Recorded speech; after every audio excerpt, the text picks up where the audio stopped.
Hello, hello, hello. It's Nicholas Rosseinsky here with week 10 of Frontiers of Therapy and Spirituality. As usual this week, the centerpiece of our tour will be Richard Harvey's Sacred Attention Therapy, or SAT. And as ever, you can find out more about that at www.centerforhumanawakening.com. So this is the second of 3 weeks examining the awakening of matter from spiritual, scientific, and societal perspectives. And this week, it's the turn of science. First of all, let's examine why science is important to spirituality.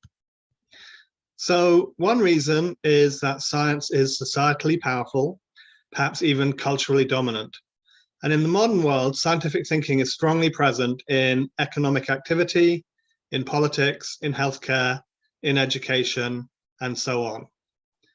So when science asserts no active place for spirit in reality, spirituality can be strongly suppressed. Now, this assertion isn't inherent to science as a knowledge method per se, but it definitely applies to a version that I call Science 2.0, which is the dominant mainstream version currently. Now, of course, various responses have been made to Science-2's denial of spirituality.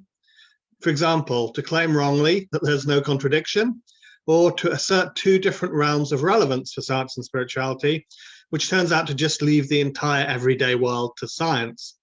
Now, these responses don't give us what we need, because this whole frame for the science-spirituality relationship is wrong. It's spirituality taking Science 2 as a given and pleading for some space in relation to that science so it can have a voice in the modern world. What we really need in the science-spirituality relationship is new incarnations of science to truly partner with spirituality and literally co-create a new reality that will supersede the modern world. So to catalyze changes in science in that direction, spirituality needs to firmly assert a frame, pointing to the awakening of the universe as a destiny, the awakening of matter as an inherent part of that, and the next great phase of civilization as the era when we start to orient collectively to this tremendous movement of awakening.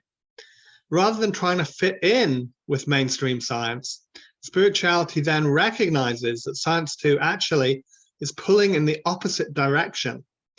But spirituality also recognizes here that science is about matter, and that matter is a crucial part of awakening. So spirituality does need a scientific partner, just not the Science 2 version. So this is where Science-5 comes in. It's the total awakening partner of spirituality. So it must be set in the reality dream context that we started looking at in week 3. For example, what Science 2 calls reality, Science-5 calls the dream, but a real dream, so to speak. Now, we can't just take Science 2 and jam it into a reality dream context.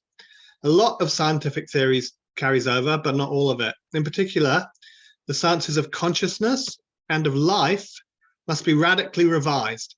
And this occurs in 2 intermediate incarnations of science that I call Science 3 and Science 4.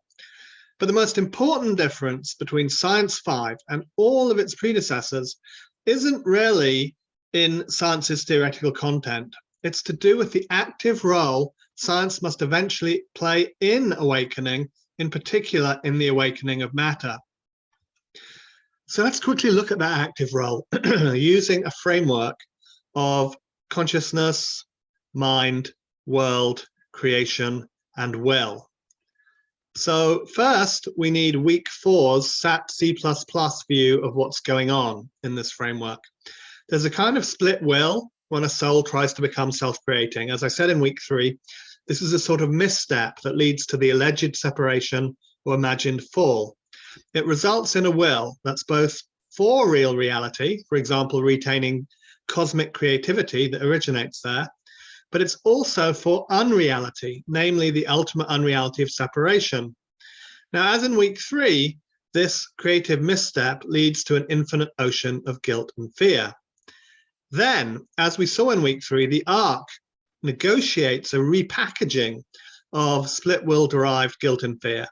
In this layer, in addition to cosmic creativity and guilt and fear, there's a new feature, a mathematical order depicted here by the equations of general relativity and the standard model of particle physics, to which the energies of guilt and fear are coupled. Now, this order is not fundamental to real reality as a whole. It's a specific kind of mathematics selected by the arc for this specific universe and volitionally agreed to by souls involved in split will. Then, cosmic creativity, acting in relation to guilt, fear, and the mathematical order, creates our material universe or world. The beginning of this active creation in consciousness is what we call the Big Bang. Now, pure scientific inquiry, which is beautiful and spiritually innocuous when done in purity, looks into the world and discovers the same mathematical regularities which were negotiated by souls in the ark. The spiritually problematic versions of science occur when this looking and discovery are divorced from the actual context they're happening in, namely cosmic creativity, the split will, arc, repackaging, and so on. Intelligence is the capacity that takes every aspect of context into account. So contextless science is actually profoundly unintelligent. So let's take Science-2. It denies that there is a deeper. It sees that the mathematics it discovers as law, not creative choice. And in doing all of this, it implicitly serves the unreality part of split will, while simultaneously denying that will in this sense even exists. So again, the fundamentally unintelligent aspect of Science-2 is its neglect of context. And starting from an explicit appreciation of context, the whole sweep from split will to mind and world is where Science-5 begins. Here, mind starts with a grasp of what scientific inquiry really is. This is a reproduction of our previous slide. And it also differs from other versions of science in looking towards a post-separation reality for the entire universe, potentially with different laws or rules. So next, a Science-5 mind looks towards that post-separation reality and brings back, so to speak, the new rules that govern it. This is all a bit poetic and metaphorical in the interest of brevity. But next, again, somewhat metaphorically, it engages with this level of consciousness where current reality rules exist and reprograms them. Finally, cosmic creativity functions, as it does right now in this moment right here, relative to the rules it's given and creates that post-separation reality. So as a postscript to all that, it's important to recognize the role of the arc in these movements.